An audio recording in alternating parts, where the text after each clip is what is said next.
There it is. There it is. There it is. Mick Jagger coming live here on a Sunday night.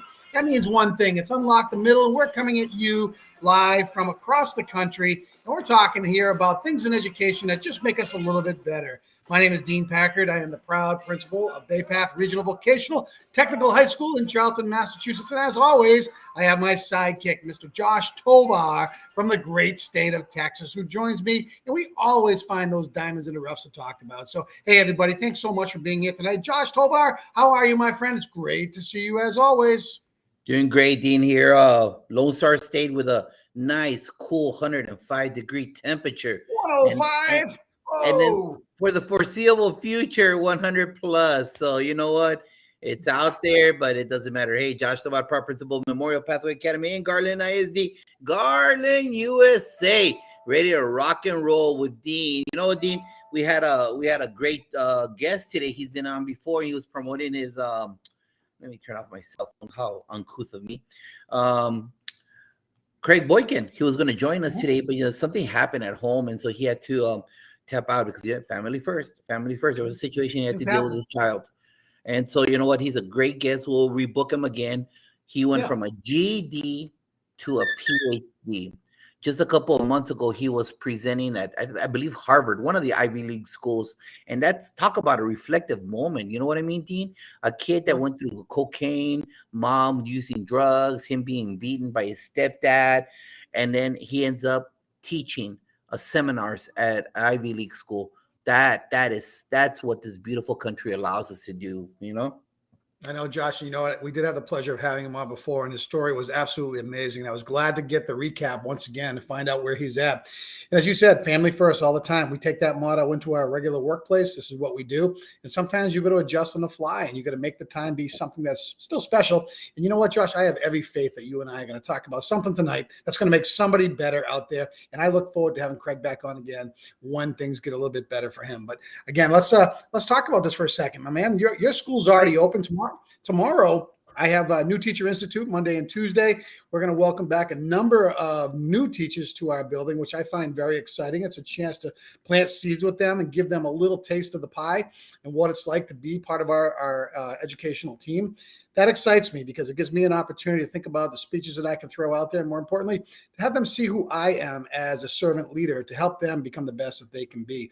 But that kind of contrasts to where you are right now, Josh. You're already up and running with kids. Talk about how that's going. You know what? It's a beautiful feeling and making sure that we're starting week 3 already tomorrow, and it's a situation where just reached out, sent text to our brand new team members, seeing how they were doing, making sure how they were working out, if they needed any kind of help, and everything's been going great. Hey, Dean, freestyle. Because I got to open the door real quick. One of those beautiful. Do that. I'll take it right now. As Josh is talking about, he's having just a little family issue right now, which is okay because that's part of what we do. But the freestyle things we have to adjust on the fly. And I'm super excited for Josh. He started off his school year. That's important.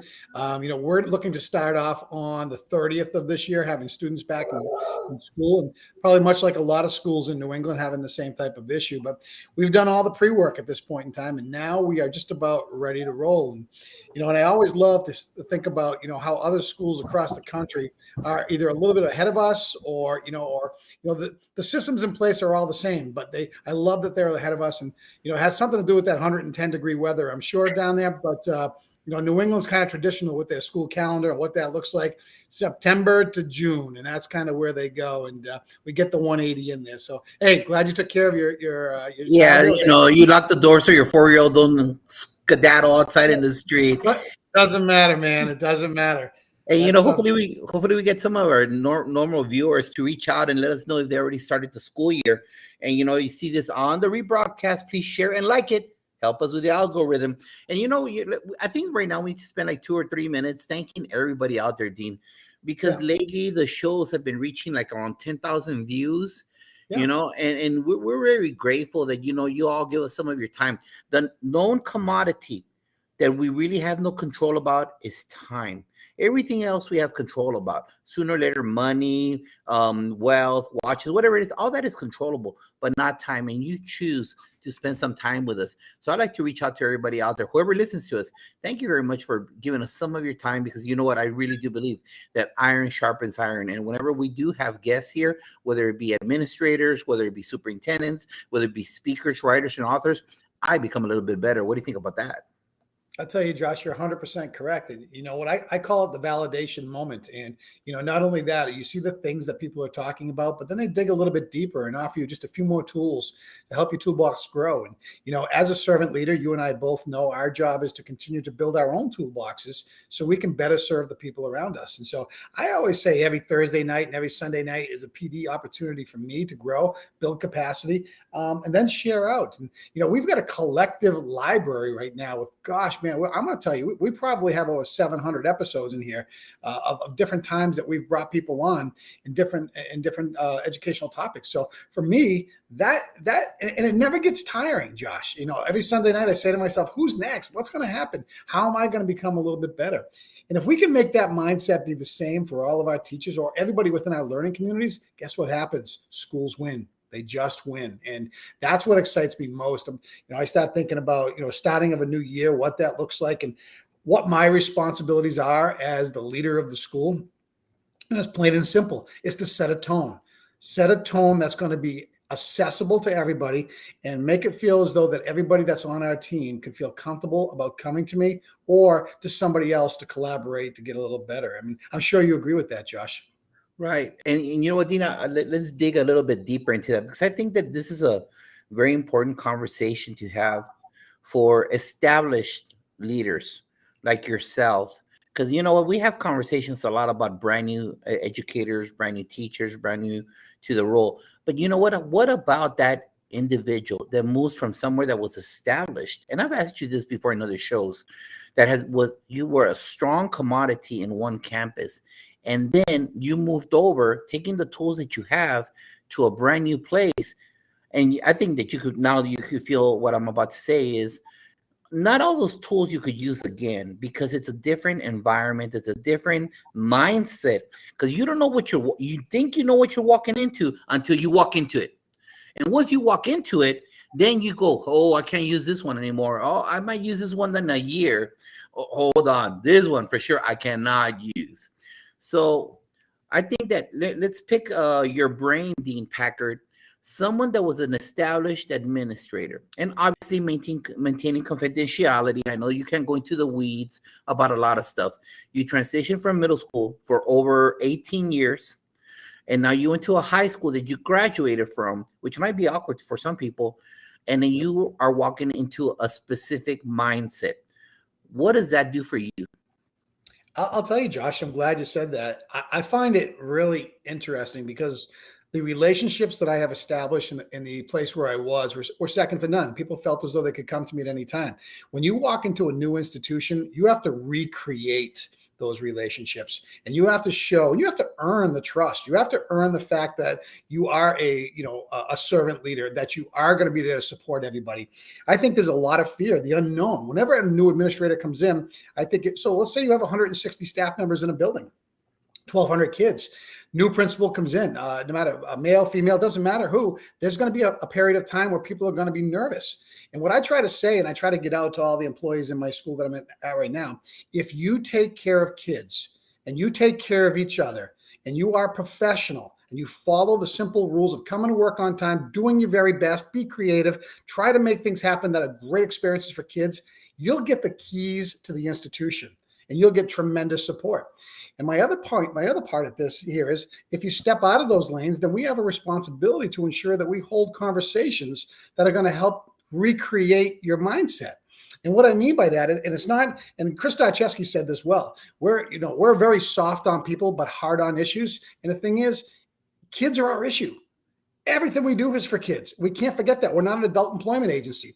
So I tell all my new staff, listen, I'm as humble as the day is long. My job is to meet all of you. I'll take the first 90 days to sit and talk with everybody to find out where you're at. We ask you to meet kids where they're at. Well, guess what? I need to meet the adults where they're at as well. And I need to be able to hear them. And to me, That's a challenge, but I'll tell you what, it's a challenge after sitting somewhere for 18 years that I'm really ready for, because I'll tell you what, everybody needs to get reinvigorated in some capacity. And that's kind of where I am right now, Josh. And you've had a couple of stints where you switched schools as well. So you understand exactly what I'm saying. Yeah, I'm on my 13th. So okay. I had a couple, and I 100% feel what you're saying, especially that the unknown factor. And it's what the comfort level that you provided. So I kudos that, whatever you just said. Hey, Bonnie, welcome to the show. Thank you for being here. Bonnie. Appreciate you. Hey, and Dean, what is it now logistically? Because that's another thing that people don't take into consideration, the logistics of moving from, you're probably close to your middle school. Is this farther? Because that also changes your family dynamics. Because you might be farther, hey, you might be closer, and then that creates different dynamics. So how is the travel thing, the logistics challenge for you? I'm glad you said that. So the uniqueness about this situation is that the school is about a quarter mile up the road on the hill. So it's actually closer to my home, about another minute closer. I'm only 5 minutes away from work. So it's not far to begin with. But I'll tell you what, it's interesting because all of a sudden you come back to where you graduated from. You were a staple a long time ago. I'm not going to tell you the year, but I'll slip it out there, 1986. So if you do the basic math, yeah, that puts me about 35, Josh. Don't ever forget that. But nonetheless, you know, a lot of things have changed and a lot of systems have changed and the evolution of school has changed. So we as educators have to change with that to ensure that we are going to be out in front of whatever comes our way. And to me, that is what I call one of the greatest things about leadership, because, you know, we ask teachers to evolve all the time. As a leader, we also have to evolve, and we got to be thinking about what next steps are for us as leaders so we can fill the buckets for everybody around us. And that's never easy. It's one thing if you have a staff of 50. It's another thing if you have a staff of 100. It's another thing if you have a staff of 150. But man, when you start having staff up with those 200 people, you got to have an administrative team around you that is rock solid with understanding of what we're doing and why we're doing it, because that voice from just that principal has got to trickle out with everybody else. And I'll tell you, we just had a great administrative retreat where we carved out 4 goals that tied into the standards for administrative rubric, and I'm excited to share those goals out with the teachers because it gives you a compass and a map on what direction we want to go. So again, I'm not making things up on the fly. I'm looking at what we have, and then I'm actually massaging it and putting it into play, putting it into a puzzle, and then watching out, because until you have kids in the building, you can't get a full gist of what's going on. You just can't. But you can get a gist of the mindset of the teachers and the culture in a building ahead of time. How many people are coming in to see you and meet you? How many people are reaching out to you? You know, you want to make that welcome feel so special that everybody can't wait to get back to school. What are you going to do differently that one shot you have in front of the faculty on the first day? You're going to rock it. You're going to come out with something that just talks about family. It talks about the juice we have together. It talks about how important it is the person standing next to you to make us that unit that we need to be. And I'll say this, Josh, till I'm blue in the face, and I've been going on for a while right now. Principals are head coaches. Stopping right there. We're a head coach. I don't care what sport you've ever coached in your life, but our job is to motivate, guide, support, empower, and just champion everybody that's in our path. That's what we're supposed to do. And if we do that and do that well, great things happen, my friend.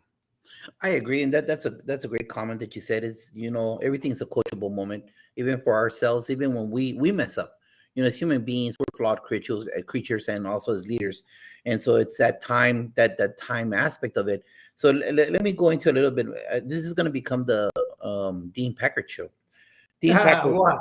So let me ask you a two-part question. Number one is, I would like to know what you came up with. Obviously, the Cliff Note version of your 4 goals, just a quick KISS version of it. And then I'll ask you the second question. What did you guys come up as an admin team?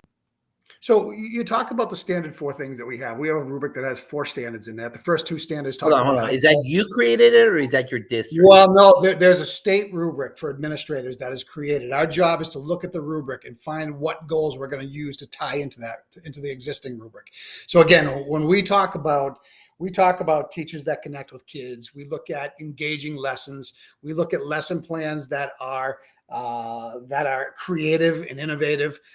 We look at safe and secure classrooms. We look at risks that are being taken by teachers. We want to make sure that teachers feel supported when they start looking at universal design for learning and what that looks like, and they shift from being the orator to being a facilitator in class. How we can remove all barriers for students so all students can have equal access and equity to the standards that are being taught. All those things are vitally important. And when we start wrapping those goals around it, then we start thinking about, okay, this is the roadmap that 150, 160 people are going to follow. And then you start looking at connection with parents and caregivers, and how are we going to do that? What does communication look like? How do we tell the narrative of our school? Josh, I'm talking to the expert in the narrative right there with you, because you know what? Social media is probably the cheapest and most effective way for us to get out that narrative. But there are still multiple other facets. We have email communication that goes out weekly. You know, we're going to make sure that kids are involved telling our narrative. We're going to have different teachers involved telling our narrative. We want multiple voices so the public can't tell the narrative for us. And again, I've always been a proponent of over communicating, because if you over communicate, you're never going to be called on the carpet for not getting your information out. And the very last thing that we have in our standard 4 is professional culture. And the idea is this: you want to make a school that is airtight. You want your weakest link to feel as though they're part of the overall core. You want to make sure that everybody knows that anyone can come to the principal or anybody on an administrative team at any time. And if you create that bridge and you live that bridge and you are visible and you're in the classrooms and you're talking with kids and teachers about good things that are happening, and you're not reactive but proactive, schools begin to buzz and teachers begin to feel that you have their back. And that's something that I'm really, really priding. Our whole administrative team is priding ourselves on doing that this year, because again, I'm going to go back to every great school has that bridge connection to an administrative goal set, and that ties back into what teachers are doing, and that always ends up being what's good for kids. And I'll tell you, that's when the whole train starts to pull out of the gate. So when I was in middle school, or also in high school, I attended all the activities, because I think it's crucial that they see administrators at home and away games. But that schedule is pretty short compared to the life of a high school principal. So how are you going to adapt your family? How are you going to adapt your schedule to meet with the cheer moms, the flag moms, the choir moms? How are you going to itemize your time?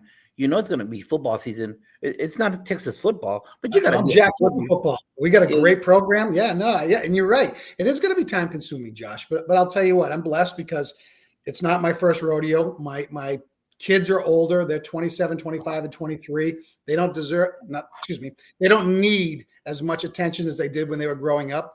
And luckily, I had the ability to be with them while they grew up a lot, and their mom did as well. She spent a lot of time with them. So again, we were very fortunate in that capacity. But for now, visibility is everything. I'm going to have to do my best to ensure that I divide myself. Luckily, we have a full-time athletic director, which is great, and he's going to be overseeing the athletics. But to see the principal there side by side with the athletic director working on what we consider our athletic handbook to ensure that students are getting the best experience athletically, that they're being pushed to compete at the highest level that they can, but also being supported and understood the fact that, if you come up short, that's called life. But when you set a goal that's up here and you set that goal up high, guess what happens? The whole tide rises. And we want our teams to be successful. We want them to focus on winning, but winning isn't everything. Okay. At the end of the day, the process that winning takes place is by the practice that goes on every single day on the fields. If you have a great coach or a great teacher, their plans are just phenomenal. And what they do is they reinforce skill sets throughout all the process. And I've always been a believer, even back when I was a head coach for a number of years, the systems take care of wins and losses. The systems take care of MCAS scores or state standardized testing. How you go about your business each and every day, and the rigor that you embed in what you expect for kids. And kids are malleable, man. I'll tell you what, kids come to us. They're like a rubber band. They can be stretched, or they can actually not comply and do absolutely bare minimum. So I'd always say, where are your stretch goals? What are you looking for? Pull them up here, because you're going to find that 90% of those individual students, whether it's on the field or in the classroom, they're going to strive to get there. And that's when you start seeing growth. And when those oars are all dropping, you're talking universal language that's all the same about what that looks like. All of a sudden, guess what? You don't have to tell your narrative, because it's happening. It's happening right in front of you. You're getting kids in AP scores that are going off the charts. You get kids that are, looking at these colleges and they're getting accepted. You get kids excelling on the practice field, but they do it with a level of pride and passion. And that's embedded from every person. And Josh, you know this too. It's not just the principal. It's not the administrative team. It's the custodians. It's the cafeteria workers. It's the bus drivers. It's the smile that we all have. It's that welcome blanket that takes us all to that next level, from the superintendent all the way down to the bus drivers, baby. We're in this together. And when we have a roadmap that is clearly defined, and it is clearly, we stretch our goals within that map, things just happen. And that excites me. You know what? I don't fear the unknown. I'm so looking forward to this opportunity, for after being somewhere for 30 years, to step into another district, to take all the tools that I've learned and now bring them to this district. To me, I'm blessed. I'm lucky. I'm fortunate. What do you want to call it? It's one of those things that I don't call it work. There's a song where they say, do what you love and call it work. Okay. Yeah, that's what I'm doing. I want to do something that I love and call it work. And that's what I call where I am right now. So you're bound to hit the wall with certain situations, Because what do you mean the wall? We all hit the wall, brother. In regards to problems, we all have we do. You're right. School, you're gonna hit the wall with problems, brother. All right. Yeah. And so, what is going to be your valve? How are you going to make sure that you're able to release? Who's your PLN? Who's gonna be there to where you bounce it off? Because you just said it. You're in a new district. However much experience you haven't ran a big school like this.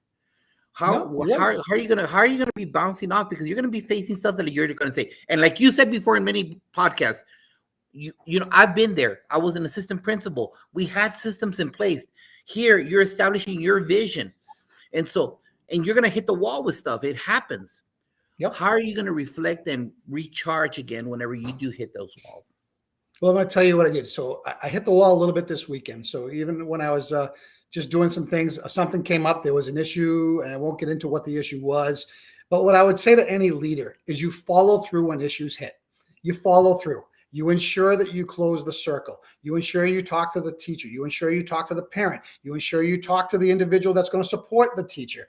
And then you make sure you do a sit-down debriefing with them afterwards. Because I'm going to say this until I'm blue in the face. We're not dealing with widgets. Just like in the classroom, kids aren't widgets. Teachers aren't widgets. They're human beings. They have feelings. They have emotions. So we have to understand, if we recognize the importance of things that are more important than anything else. So whether it's connecting with kids, whether it's high quality teaching, whether it's stretching our goals to be at such a high level, we focus on that. But then we're soft on people. We want to meet the people where they're at. And yeah, are we going to hit the wall? Is it going to come at me a million miles an hour? Sure it is. Sure it is. But I can tell you what, over the years I've been in administration, which is over 20 years, I've built a threshold for this stuff. And it doesn't bother me. But if any new principal is out there, any new leader is out there, just meet the issues head on. Meet them head on. Keep an open mind. Be an active listener. Do not formulate opinions in the moment. Soak it in. And then when you have the opportunity to come back and collectively and collaboratively come up for a solution, do it in a calm voice and a calm body. And just always remember, every decision you make is for the betterment of an organization through the eyes of kids. And you can't go wrong, man. I don't care what it is that you do. You can't go wrong if that's the case. You just can't. So yeah, Josh, you say the wall. We all do. I'm fortunate to have guys like you, Chris Starcheski, other principals from around the country that I can pick up a phone and call at any time. But I still like to think that I've built a good wealth of knowledge over time, that I can actually make some of these decisions on the fly. But you don't have to be in a silo. If you make your administrative team empowered, you can run case studies by your administrative team all the time. And guess what? You might find that there's a different answer through somebody else's eyes. And don't snap to make a judgment unless it's for the safety and well-being of people in the moment. Otherwise, take 24 to 48 hours, let it marinate, let it, and then come out with the best thing that the best decision for everybody that way. Well, you know what? Sean Hurt, part of the Fantastic Four. Sean Hurt, Sheikah Houston, Principal Kafela, and us, part of the Fantastic Four. We had an awesome 2-show series a couple months ago about the crucial and importance of. Hey, thanks, Tim. Appreciate it. I love sending those texts out to you guys. You're very good at it. You're very humble, but you're very good at it.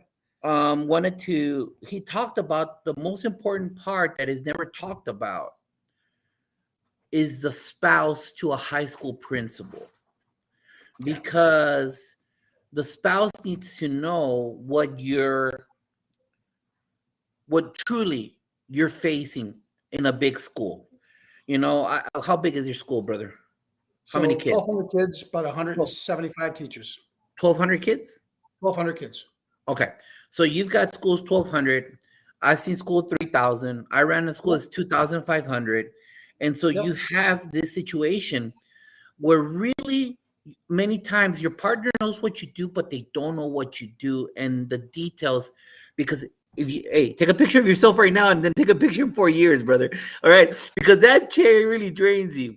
How is it? And you said it right now, you're empty nesters. You know, it's a different thing than someone that has kids, their own personal kids in middle school, elementary. What would you say about what would a person that's transitioning from one school to another, from a smaller school to a bigger school, what would you say or what would you recommend about that advice you would give the relationship aspect of it in regards what does your spouse need to know about this new endeavor that you're taking on? Yeah, it's pretty simple here. You got to be honest, you got to be transparent, you got to say that it's going to be long hours, but there are some things you can talk about and some things that you can't. And even though it might be your spouse, there are still things that you got to keep inside because there's a level of confidentiality, as you know as well as I do. You can hold conversations about generic topics about things that are going on to let it out. But I'm going to circle back to Josh, and I mean this sincerely. When you have a high functioning administrative team around you, they become your outlet. They become your confidant in the moment. When you understand that anything that's said in a room has to stay in a room, and there's a level of loyalty that comes with that, there becomes such power because you've got people who've gone through master's programs, leadership, and now they're all talking about the same issues. And one of the things that we really, in my past, we've done is utilize case studies to be able to go back and forth with different situations. And those case studies have allowed us to talk about things and see different access points to be able to find solutions. So circling back to spouses, again, I think most spouses who are married to principals understand that the days are long. And sometimes that you're going to see a hollow look in the eyes of your spouse when they come home. It's just, it is what it is. It's like being married to a police officer or being married to a fireman or being married to an attorney. There are things that are in the back of your head that stay there. So you got to have a very tight circle of friends. You have a very tight circle of people that you can really trust to be able to share some of the things you need to. But I still think you have to be very careful of what you let out. And it's not because a spouse is going to say something, but somebody will always take what you say and spin it to another level. So you have to be super careful. And it's one of the things that I've kind of prided myself on over time, that I'm a conduit for a lot of personal things that come my way. So when that door closes, unfortunately, it closes. And I can only offer up solutions that I think in the moment would be the most helpful. And sometimes it's just the EPA throughout the school district. If you need to talk to somebody outside of school, this is the way you do it. But always remember to keep a humble heart as that leader. And remember, if somebody's going through something, try to walk in their shoes with them. Try to meet them where they're at. Try to let them know that life isn't always easy and you're going to have all kinds of different things that you're going to come up with because you're dealing with so many different people. And I think schools are very good at that because we teach empathy and compassion. And I can tell you, we don't have a human resources department in our schools. So we have to absorb that. And we have to be the human resources department as well as the individuals that have to go through processes in order to hold people accountable and or to support people. So again, and I'm going to reiterate that one more time, people. We're in a people business. And we got to recognize that. And as soon as you close doors on people, you create negative ripples that really affect you as a leader. And more importantly, you as a person. Great, good, awesomely said. Yeah, Dean. And you know what? We started out saying what we're going to talk about. So we need to title the show The Transitioning Principal, Dean Packard. Thanks. I appreciate that. I didn't see that one coming, but I told you we're nimble and we can adjust on the fly at any time. So Hey, I'm not so sure I'd be as good as Craig.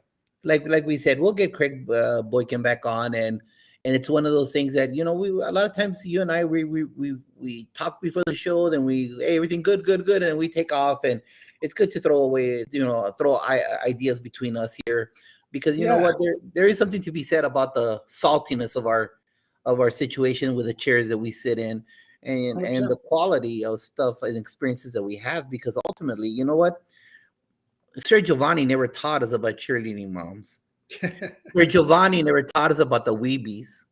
Sir Giovanni never taught us about the varsity softball moms who are angry about the head coach's cookie dough fundraiser. Oh, Lordy, I never read that chapter in there.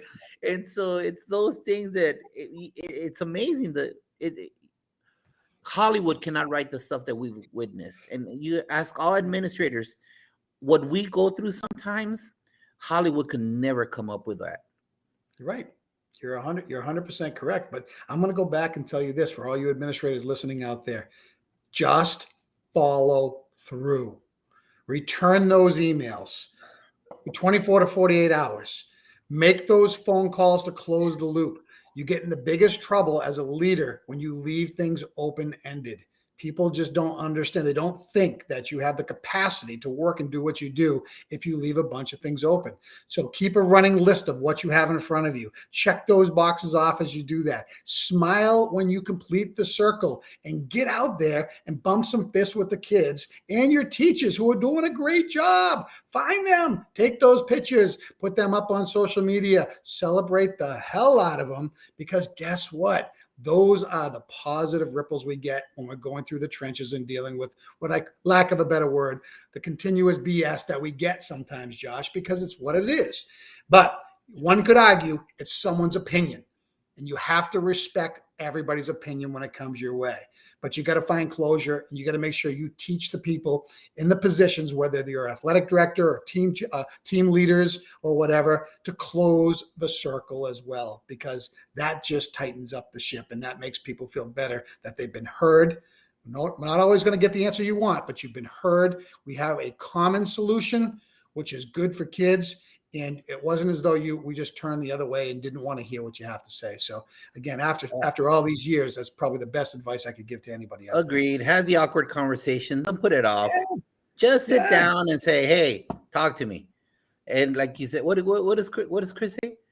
Soft on people, but we're soft on people, but hard on the issues. And he's absolutely correct. Yeah, exactly. And that's the way you have to approach it. And then people will know you care, because even teachers don't care how much you know until they know how much you care. Not just kids, Josh Tovar. Okay, let's just coin that phrase in another capacity. It's the truth. We want to walk the talk. So it's exciting. It's an exciting time for all of us. And I think that we probably paled in comparison to what Craig could have brought to the show tonight. But I think there's some real live things here, Josh, that you and I can speak about on any given day. That's going to make somebody who's just starting in administration a little bit better. I just really think that the thing that you're going through is it's a great case study out there, because it's difficult with the path you're walking from going from an established entity to something that you were, but because it's been years since you were in high school, it's brand new to you.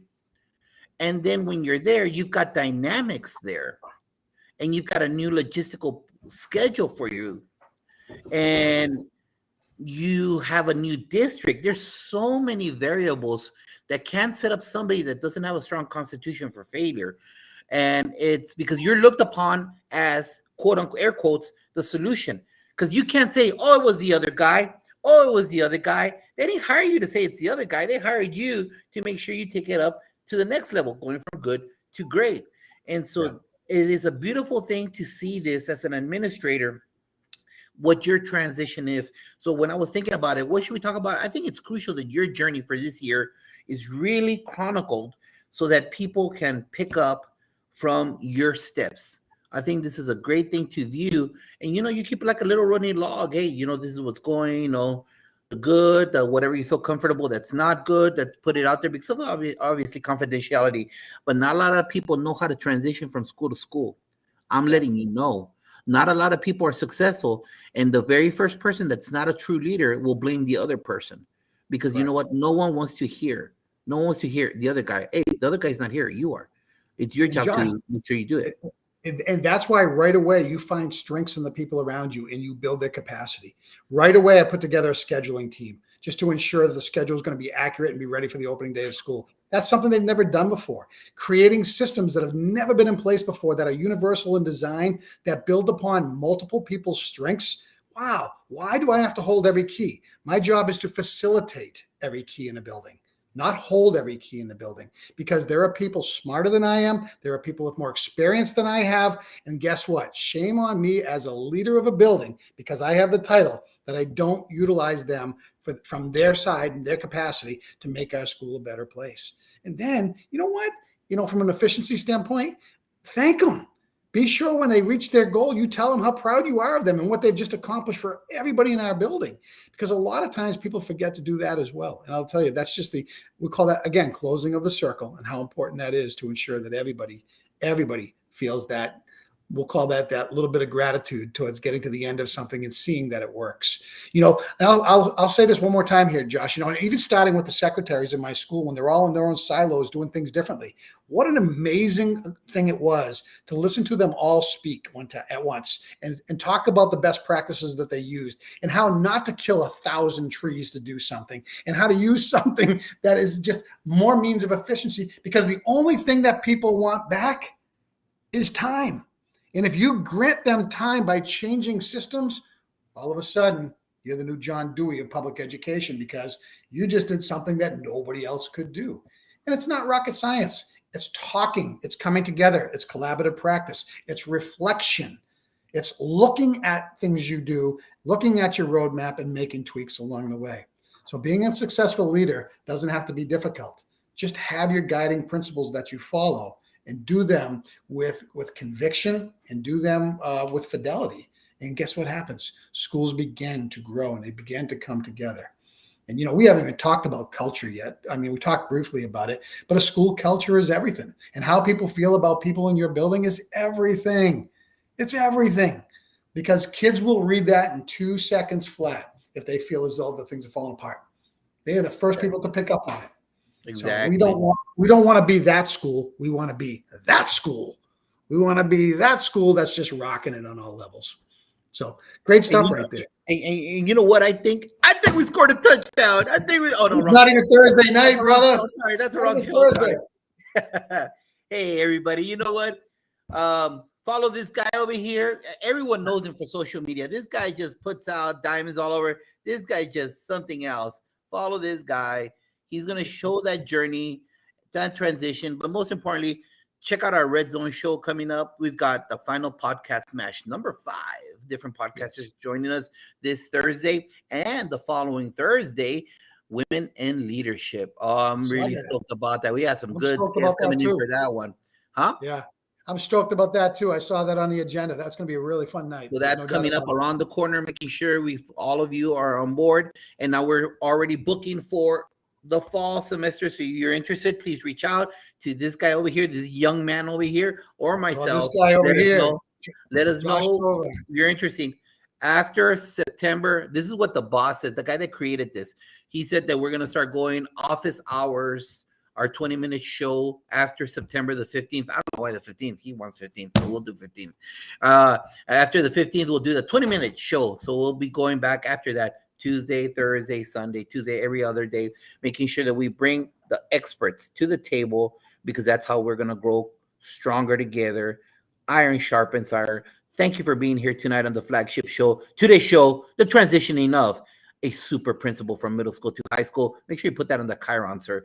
Dean Packard. What do you think about that, Dean? Josh, thank you so much. Thanks for putting me on the spot tonight. More importantly, thank you for giving me an opportunity to speak about some of the things I feel very strongly about in leadership, man. And you and I embrace those same tenets of leadership, and it's so important. Being a servant leader through and through is the number one thing you can do. Don't ever forget that. Be true to yourself. Be true to the people that you work for, and most importantly, be true to kids. Because if you do that, they're going to see the real you, and they're always going to rally around you. Which, to me, that's why we got into education, Josh. So, hey, that's all I got, man. You got anything else you want to add? Thank you. Hey, best of luck anyone who's starting tomorrow. I don't know what part of the country, but I know someone's starting tomorrow with kids. Be safe. Drive safe out there. If you're brand new starting, parents, slow down. 5 to 10 minutes being late is not worth an injury. So take your time dropping off those kids. As my grandfather once said, if you're not 15 minutes early, you're late. So always remember that. You don't want to be rushing in, running to the copy machine before you see those kids. So make sure you plan accordingly. We get life comes up, but again, do your best to make sure you're out in front of that and make sure those kids always come first. That's all we have. Have a great week, everybody. Make sure you take care of those kids because they need the best you every single day. Have a great week, everyone.